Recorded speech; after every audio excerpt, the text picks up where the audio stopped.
This is actually the second take here because my knothead dog. Come here, Scout. All right.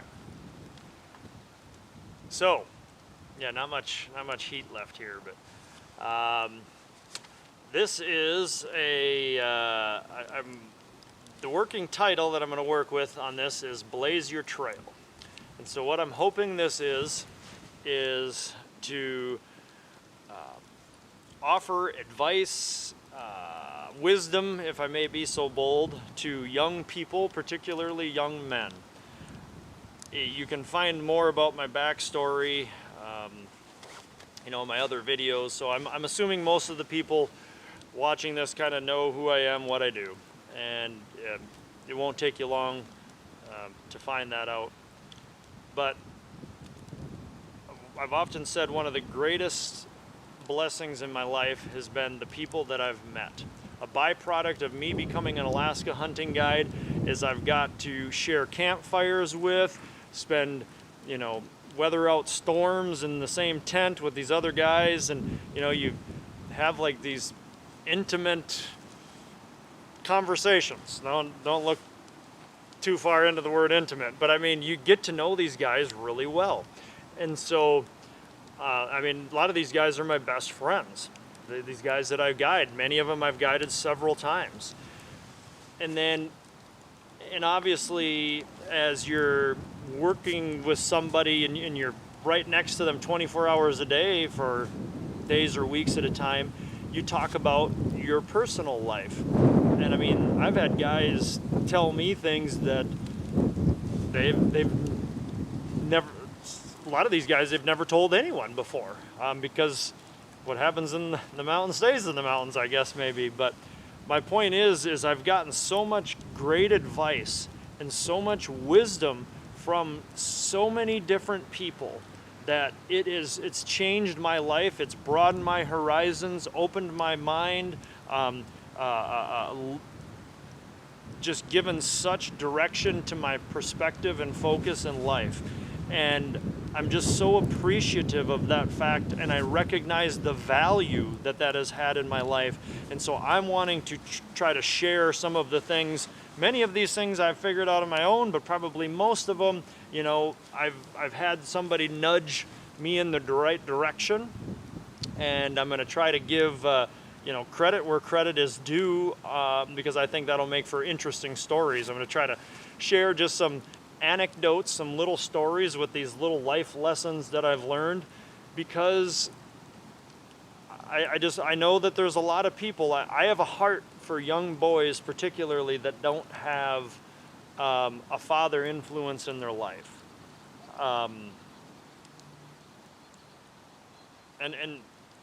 maybe you do have a father, but maybe you just don't share similar interests or whatever the case. But I know that's something that's really struck to my heart when I come home and I notice this.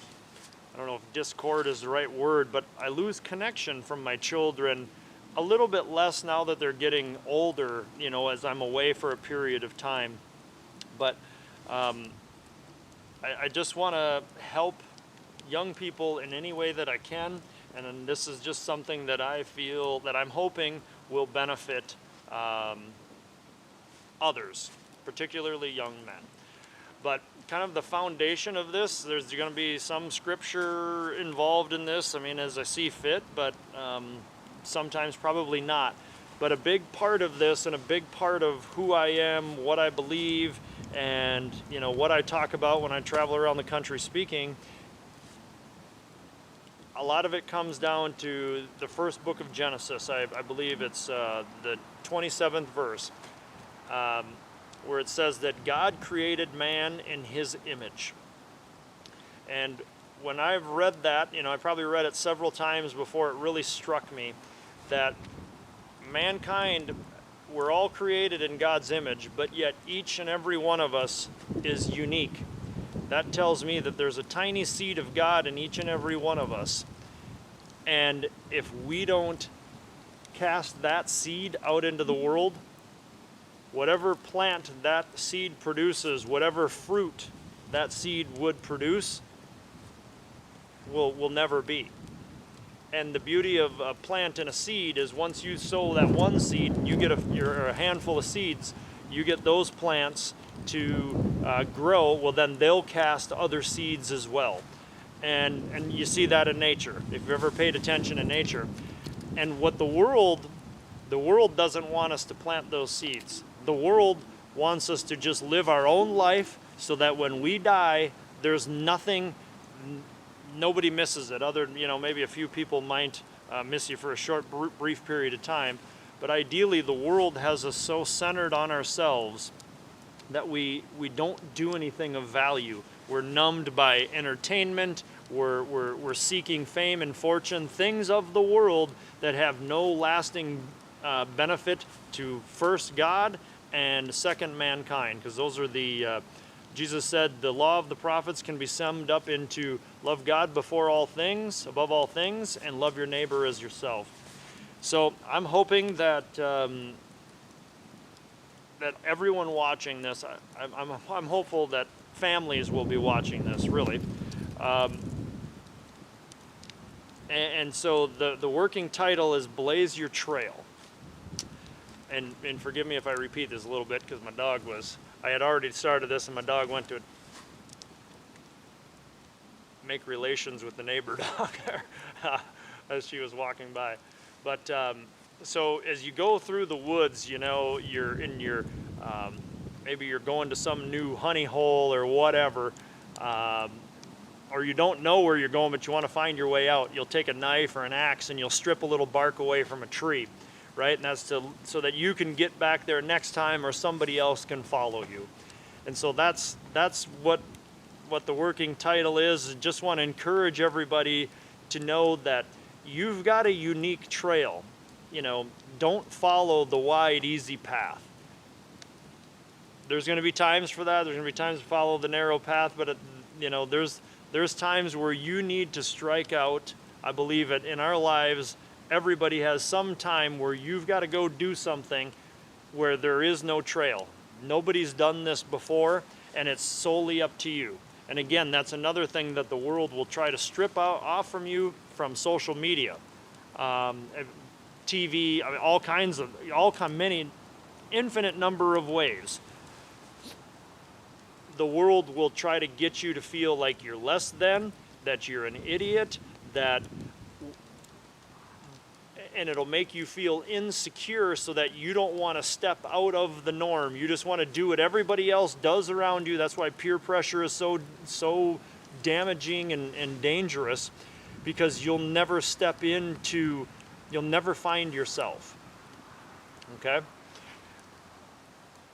And that's what this is all about, really, for you to give you to encourage and to hopefully shed light and offer wisdom from somebody that's basically followed my dreams my whole entire life, but I've had a lot of hurdles, a lot of setbacks, and I believe that's what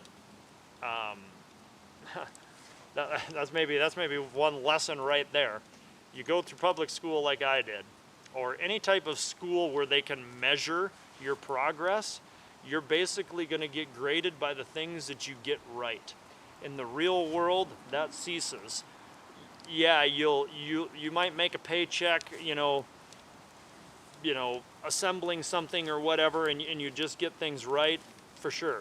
That's kind of that might be the case. But what I've found is if you're going to do something unique, if there's something you want to do that's a little bit out of the norm, the way you're going to succeed at that is by getting things wrong. Try your best. Try not to get them wrong, but the mistakes are going to be inevitable, and the key to it is to learn from your mistakes and keep going. It's very, very simple. Learn from your mistakes, keep going, don't quit. And so my first message is going to be this.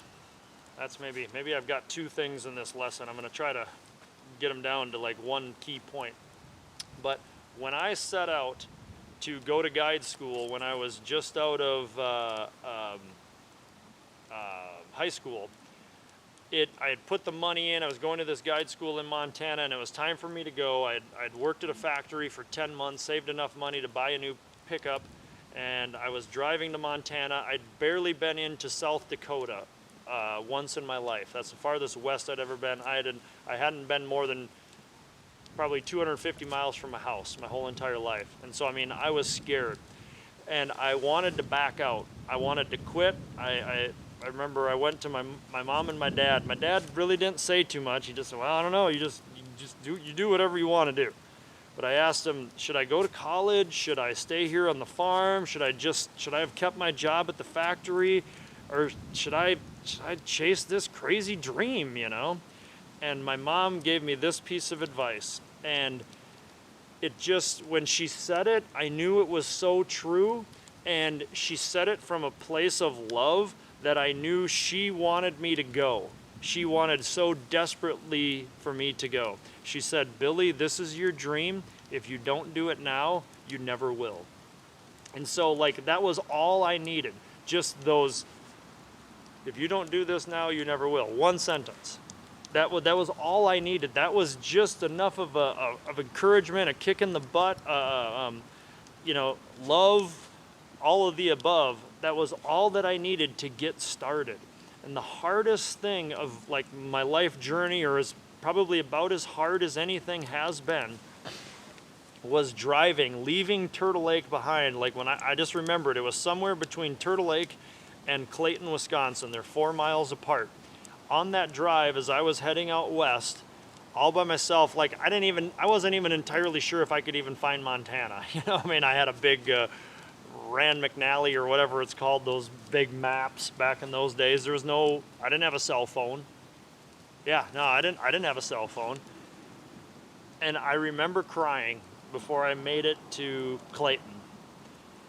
And I was just so scared.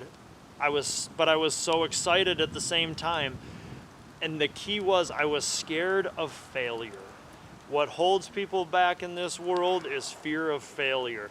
You know, when people, Scout, get over here. When people talk about coming hunting in Alaska, a lot of guys will say how, oh, it must be nice, you know, that's for rich people. I guide a lot of people that aren't rich. They just set their mind to it. They make a decision that they're going to do it. Those other people, it's easy for them to say when they're just trying to self-justify themselves for not having the courage to go do it. And so they just say, oh, that's too much money. I could never afford that. You know, I'm just a working man. Well, okay, that might be true. But I would say more often than not, if they would reprioritize, maybe take a second job or do whatever, if they could make it happen if they wanted to bad enough, they just find an easy excuse and they latch on to that, and then that's how they live their life. So my encouragement to you in this message is know that you're going to fail. Okay, just like a bird, the first time that it goes, Scout, hey, get over here. The first time that it goes to fly, you know, that's a pretty scary situation, but you've got to try it at some point. And failure is just part of the game. And the beauty of failure, you'll get used to it because you recognize, Napoleon Hill said, for every adversity, there is a seed of equal or greater opportunity. And I believe that to be absolutely true. So my encouragement is that if there's something that that you're pursuing and you're scared, there will always be reasons not to do it. And sometimes when you know it's right, you know it in your heart, you've just got to take that plunge and just know that there's going to be setbacks and keep putting one foot in front of the other, and sooner or later you'll get there. So again, working title, I think it's a good one. I'm not 100% sold on it, is Blaze Your Trail. You know, and you blaze that trail, my hope is that in doing so, you're going to be an inspiration to others. So until next time, God bless you all.